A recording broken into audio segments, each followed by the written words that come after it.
L'homme ne vivra pas de pain seulement, mais de toute parole qui sort de la bouche de Dieu.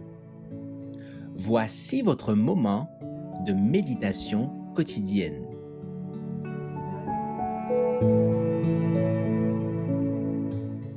Gethsémanée, le 9 juin. Mon Père, s'il est possible, que cette coupe s'éloigne de moi. Toutefois, non pas ce que je veux, mais ce que tu veux.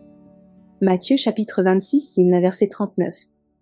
Dans le jardin de Gethsémanée, le Christ souffrit à la place de l'homme, et la nature humaine du Fils de Dieu chancela sous l'horreur de la culpabilité du péché, au point que ce cri d'agonie s'échappa de ses lèvres pâles et tremblantes. Mon Père, s'il est possible, que cette coupe s'éloigne de moi. La nature humaine de Jésus aurait succombé au jardin de Gethsémanée, dans l'horreur du sentiment du péché, si un ange descendu du ciel n'était venu apporter des forces à celui qui était en train d'agoniser. Christ souffrait la mort réservée aux transgresseurs de la loi divine. C'est une chose terrible pour un pécheur impénitent que de tomber entre les mains du Dieu vivant. La destruction du monde par le déluge et celle de Sodome par le feu, n'en fournissent-elles pas la preuve? Mais jamais preuve d'une aussi grande ampleur ne nous a été donnée que l'agonie du Christ, Fils du Dieu infini, qui dut subir la colère de son Père pour un monde pécheur. C'était à cause du péché, transgression de la loi divine, que le jardin de Gethsémanée était devenu le lieu des souffrances suprêmes endurées pour un monde perdu. Aucune angoisse, aucune agonie ne peuvent être comparées à celle que le Fils de Dieu connut alors. L'homme n'a pas été créé pour porter le poids du péché, et il ne connaîtra jamais l'horreur de la malédiction que le Sauveur subit. Aucune douleur ne peut être comparée avec celle du Christ écrasé par le poids de la colère divine.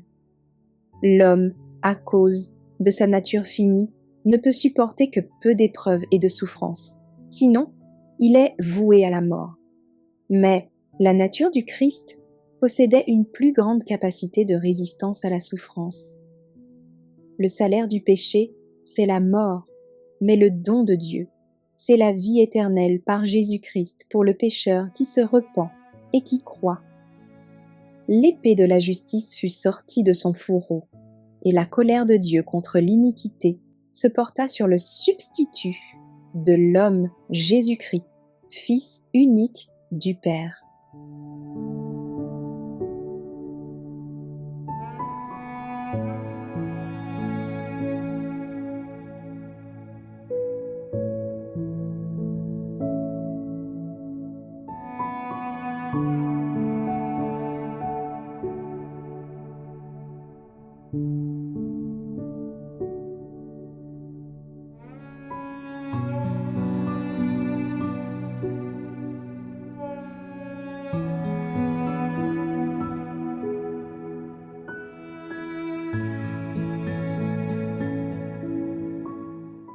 Merci d'avoir écouté cette présentation.